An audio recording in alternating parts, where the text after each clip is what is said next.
पंजाब में कच्चे का ऑपरेशन वो चल रहा है और वो एक शैतान की आंत की तरह बढ़ता ही जा रहा है, और उसमें पंजाब पुलिस के जो जवान हैं उनको बेदर्दी से कत्ल कर दिया गया, शहीद कर दिया गया, और डाकुओं ने किया। और बाद में पता चला ये जो डाकू हैं ये तो वजारत दाखिला से, होम डिपार्टमेंट जो है पंजाब का, और पंजाब की वजारत दाखिला उनके साथ राब्ते में है, और उनके साथ गप्पे शप्पे लगाते हैं, टेलीफोन करते हैं, और उसके बाद हुक्म सादर करते हैं।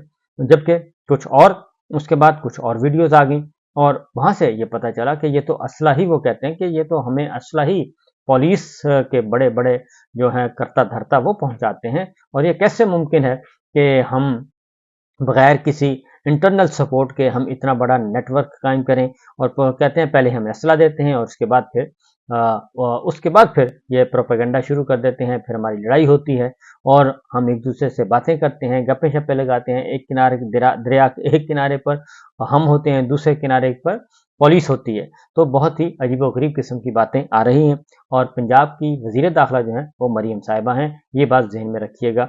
और आईजी वही हैं जो 9 मई और उससे पहले जुमान पार्क के वक्त थे, और जो जुडिशल कम्प्लेक्स पे जब इमरान खान साहब पे कातलाना हमला हो तब जो आईजी थे पंजाब, वही आईजी पंजाब अभी भी चले आ रहे हैं। और टिकटॉक उनसे बनवा लें, और वो सोशल मीडिया पे बहुत ज़्यादा, जिसको शैतानी मीडिया कहते हैं, सोशल मीडिया पे वो बहुत ज़्यादा एक्टिव नज़र आते हैं, और टिकटॉक भी बनवाते हैं, सब कुछ करते हैं, और मरीम साहिबा की आओ भगत भी करते हैं कि उनकी नौकरी जो है वो पक्की रहे। लेकिन असलन ये है कि कच्चे के डाकुओं ने इनका हशर नशर कर दिया है। एक पहला वाक़या। दूसरा वाक़या बलूचिस्तान का कल हुआ, उसने बलूचिस्तान की और हमारी सिक्योरिटी फोर्सेस की कलई खोल दी, और उन्होंने भी वो कुछ हो गया जिसका तसव्वुर नहीं किया जा सकता था। और उसके बाद फिर तीसरा वाक़या कल हो गया मियांवाली में, और वो भी एक बहुत बड़ा खतरनाक जो है इंसिडेंट हुआ, और अभी तक पता किसी को नहीं चल रहा कि ये सब कुछ हो क्या रहा है। इसलिए कल कौमी असम्बली का इजलास जब हुआ तो कौमी असम्बली के इजलास में हुकूमत जो है वो भाग गई, और उन्होंने इस पर बहस करना भी गवारा नहीं किया। असद कैसर साहब आए और उन्होंने कहा जी हम तो तवक्को कर रहे थे कि ये इतना बड़ा सान्या हुआ है बलूचिस्तान में, और पाकिस्तान के शहरी जो है वो शहीद हुए, उनको कत्ल किया गया।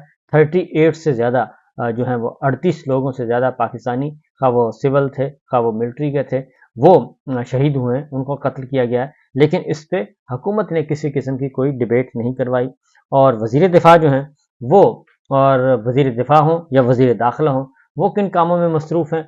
वो इन कामों में मसरूफ़ हैं कि जनाब किसी तरीके से जजिस को हैंडल किया जा सके, चीफ जस्टिस का मसला हल किया जा सके, काजी साहब को एक्सटेंशन दी जा सके। वो मामला तो गोल हो गया, और अब उसमें कोई चांस बाकी नहीं रहा, और बाकायदा तौर पे कल ऐलान कर दिया गया, और वजीर कानून ने आके बता दिया कि अगले चीफ जस्टिस सैयद मंसूर अली शाह साहब ही होंगे, और काजी फाइज ईसा साहब को हरी झंडी, लाल झंडी, जो भी कहना चाहिए, वो झंडी दिखा दी गई है, और काजी साहब को जवाब दे दिया गया है, और जवाब ये बनाया गया है कि जनाब हमारे पास 2/3 मेजॉरिटी नहीं है। और कल आजम नज़ीर तारड़ वजीर कानून वो एक प्रोग्राम में अपेयर हुए, और उन्होंने कहा कि उस वक्त जब ये चीज़ें ज़ेर गौर थीं तब तक तो हमारे पास मखसूस नशिस्तों की वजह से हमें 2/3 अक्सरियत हासिल थी, लेकिन जैसे ही सुप्रीम कोर्ट का फैसला आया हमारी 2/3 अक्सरियत खत्म हो चुकी है, लिहाजा अब जो है वो अमेंडमेंट नहीं हो सकती। ये तो उन्होंने ये सरकारी बयान दिया, लेकिन खुद ये और फिर मीडिया में कहते फिर रहे हैं। कल कौमी असम्बली में भी कहा कि जी ऐसी कोई तजवीज़ ज़ेर गौर नहीं है। अता तारड़ साहब ने भी कहा कि ऐसी कोई तजवीज़ ज़ेर गौर नहीं है। तो लेकिन ये बात दुरुस्त नहीं है। इन्होंने पूरी कोशिश की, और ना सिर्फ पूरी कोशिश की बल्कि इरफान कादिर साहब ने भी टीवी प्रोग्राम में आके कहा, प्रेस कॉन्फ्रेंस में कहा, आजम नज़ीर तारड़ साहब खुद जुडिशल जो कमीशन है वहाँ पे गए, और जजेस कमेटी और जुडिशल कमीशन जो सुप्रीम कोर्ट का है वहाँ पे गए, खुद काजी साहब को मंसूर अली शाह साहब की मौजूदगी में जाके इन्होंने बताया कि जनाब हम एक अहम तरीन अमेंडमेंट लेके आ रहे हैं, और उसमें हम ये सारा कुछ करने लगे हैं, सारे इश्यूज को एड्रेस करेंगे। तो ये खुद उस कमेटी में ये बता के आए थे लॉ मिनिस्टर, और फिर एजेंडा मुअख्खर करवा के आए थे। और वो मामला था जब chief justice Lahore high court की चीफ जस्टिस जस्टिस नीलम को बनाया जाना था, उस वक्त का ये वाकया है और रिपोर्ट भी हुआ था। लेकिन अब चूंकि इन तेलों में तेल नहीं है और सुप्रीम कोर्ट का फैसला आ गया और वो जो सारे का सारा प्लान था, लंदन प्लान की एक एक्सटेंशन थी ये कि हम काजी साहब को एक्सटेंशन देंगे और फिर काजी साहब हमें एक्सटेंशन देंगे और फिर 8 फरवरी का जो इलेक्शन चोरी है उसको तहफ़्फ़ुज़ देंगे, वो सारे का सारा मिलिया मेट हो गया है। तो ये तो इस तरफ लगे हुए हैं, जबकि दूसरी जानिब जो मैंने आपको बताया कि बलूचिस्तान की सूरत हाल अमन व अमान की, पंजाब की अमन व अमान की सूरत हाल मखदूश से भी मखदूश तर हो गई है और जानी और माली नुकसान हो रहा है फोर्सेस का, लेकिन उस तरफ तवज्जो नहीं दी जा रही। बल्कि कल महमूद खान अचकज़ई साहब ने ये कहा कि दुख हुआ कि किसी ने बलूचिस्तान पर बात नहीं की, और ये बात हकीकत है कि कल बलूचिस्तान के बारे में कोई बात नहीं हुई। गुज़श्ता दिनों खुरम एजेंसी में वाक़या हुआ, हमारी मुल्क की एजेंसियाँ क्या कर रही हैं। बलूचिस्तान में बसों और गाड़ियों से उतारा गया और मैदानी इलाकों में वारदात के बाद जो है हमला आवर चले गए। इस वाक़े के बाद फ़ौज की कारकर्दगी पर सवाल उठ रहा है और ये मुल्क हमारा है, दहशतगर्दी को सपोर्ट किया जा रहा है। हमारे मुल्क में न फ़िरका वारियत पर न दहशतगर्दी पर कोई इस्तीफ़ा देता है और न इस्तीफ़ा लिया जाता है, और सिक्योरिटी फोर्सेस के ऑफिसर और जो ड्यूटी पर तैनात थे, इनको कोर्ट मार्शल करना चाहिए। हमारे आईएसआई और एमआई जो काम करना चाहे तो सुई भी ढूंढ ली जाती है, और जब काम ना करना हो तो चाहे ना अगर काम ना करना चाहें तो फिर आंखें बंद कर ली जाती हैं। क्या ये मुल्क इस अंदाज से चलेगा? महमूद खान अचकज़ई साहब ने कहा, कोई बंदा पार्टी में शामिल होता है, 15 करोड़ का चंदा देते हैं, इस मुल्क की बका कानून की बालादस्ती में है। और दूसरी जानिब उन्होंने कहा कि कायदे आज़म की तस्वीर देखकर कसम उठाए जो है ये पार्लियामेंट दुरुस्त है। अता तारड़ साहब को उन्होंने कहा कि अता तारड़ को उन्होंने कहा, चैलेंज किया कि दाढ़ी पर हाथ रख कर कायदे आज़म की तस्वीर देखकर कसम उठा लें कि क्या ये पार्लियामेंट दुरुस्त है और माजी की गलतियों से सबक नहीं सीखा गया। मैं भी फौजी ऑपरेशन की मुखालफत करता हूँ। पार्लियामेंट में बैठे डाकू ज्यादा खतरनाक हैं और हमें मालूम है कि कौन कितने पानी में है। मुज़ाकरात सिर्फ सियासी लोगों से हो सकते हैं। मैं फौज के साथ खाना खाने के खिलाफ नहीं हूँ, डांस के खिलाफ नहीं हूँ। बलूचिस्तान के लिए जिम्मेदारी दी गई तो कबूल करेंगे। यूटिलिटी स्टोर्स के मुलाजमीन को एहतजाज का हक है। यूटिलिटी स्टोर्स के मुलाजमीन के एहतजाज के पेश नज़र रेड जोन को सील कर दिया गया है। मुझे पार्लियामेंट के मुख्तलिफ कमेटियों का मेंबर बनाया गया है। जिन कमेटियों के चेयरमैन मुस्लिम लीग नून के पास है, इन कमेटियों से मैंने इस्तीफा दे दिया है।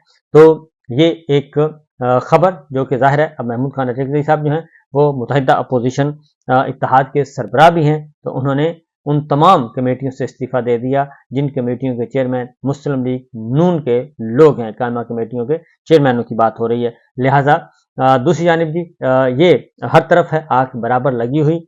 यूटिलिटी स्टोर को बंद किया जा रहा है, यूटिलिटी स्टोर्स को ख़त्म किया जा रहा है। उनके मुलाजमीन सरापा एहतजाज हैं और वो मुतालबा कर रहे हैं। दूसरी जानिब यूटिलिटी स्टोर के साथ साथ कल जो है 28 अगस्त है और कल मुल्क गीर हड़ताल है, शटर डाउन हड़ताल है। ऑल पाकिस्तान ताजर्स एसोसिएशन ने इसका ऐलान किया है और ये हड़ताल कामयाब होगी, क्योंकि ये हड़ताल जो है उससे तमाम कारोबारी लोग, खा वो छोटे हैं या बड़े हैं या कारखानादार हैं, सब के सब मुतासर हुए हैं पाकिस्तान की मौजूदा जो मुआशी पॉलिसियाँ हैं उस वजह से। इसलिए कल मुल्क गिर शटर डाउन हड़ताल का ऐलान किया हुआ है और इसके साथ साथ यूटिलिटी स्टोर्स के लोग बाहर आए हुए हैं। बाकी भी तमाम जितने भी हैं वो सरापा एहतजाज हैं। बिजली की कीमतें हों, गैस की कीमतें हों, ज़मीन आसमानों पे उनकी कीमतें हैं और वो आम आदमी की दस्तरस से बहुत दूर निकल गई हैं। अब ब्लूमबर्ग की रिपोर्ट आ चुकी है कि पाकिस्तान अब उन ममालिक में शामिल है, उन 2-1 ममालिक में जहाँ पे घर का किराया कम है और बिजली का बिल ज़्यादा आता है। तो ये सूरत हाल है। दूसरी जानिब ये एक और अहम तरीन जो खबर है वो है डॉक्टर आफिया सिद्दीकी साहब के हवाले से। पिछले तकरीबन 15-20 सालों से मुसलसल एक कोशिश हो रही है कि डॉक्टर आफिया सिद्दीकी साहब, जिनको वो हैं अमेरिका में सज़ा हुई है, जेल में हैं, उनको वापस पाकिस्तान लाया जाए। कल इस्लामाबाद हाई कोर्ट में एक अहम तरीन इंकशाफ हुआ और आफिया सिद्दीकी के वकील ने अपना बयान हल्फी जमा करवाया है। उनका ताल्लुक अमेरिका से है। اسمتھ ان کا نام ہے، انہوں نے ایک بیان حلفی جمع کروایا، اور وہ بیان حلفی میں انہوں نے کہا کہ 2003 میں، یعنی جب پرویز مشرف صاحب کا دور تھا، 2003 میں سندھ حکومت نے عافیہ صدیقی کو بچوں سمیت ISI کے حوالے کیا۔ یہ ایک بہت ہی الارمنگ اور بریکنگ نیوز ہے۔ ISI نے عافیہ کو بچوں سمیت امریکہ کے حوالے کیا۔ یہ عافیہ صدیقی کے وکیل مسٹر اسمتھ نے اپنا بیان حلفی اسلام آباد ہائی کورٹ میں جمع کروایا ہے۔